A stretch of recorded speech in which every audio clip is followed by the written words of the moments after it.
Hacking a blockchain is almost impossible, but what makes decentralized ledgers so inherently unhackable?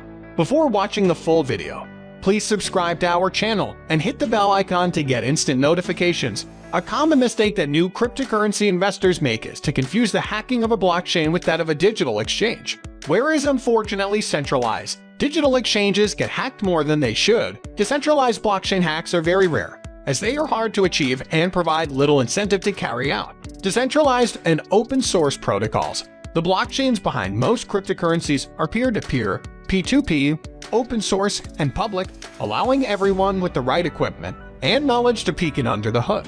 This is important to foster transparency and attract buyers. A blockchain comprises different technological mechanisms working together towards a common goal.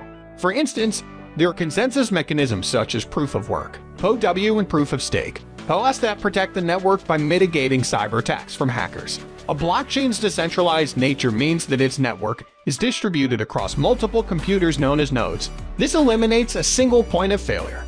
In other words, there's no way to cut the head off the snake because there isn't any head. The architecture of a blockchain determines how the nodes cooperate in verifying a transaction before being committed to the protocol.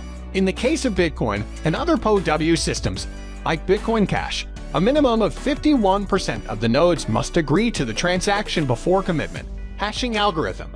Each transaction is called a block, and the interconnection of several transactions becomes a blockchain. Notably, a block has cryptographic elements that make it unique. A network's hashing algorithm determines the details. For example, the Bitcoin blockchain uses the SHA-256 hash function, which takes transaction data and compresses it into a 256-bit hash. By making it hard to reverse the hash value, a transaction becomes inflexible. Each block in a chain contains a specific set of data from the previous block.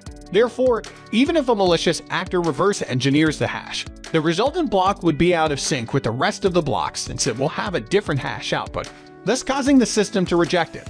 51% attacks are improbable.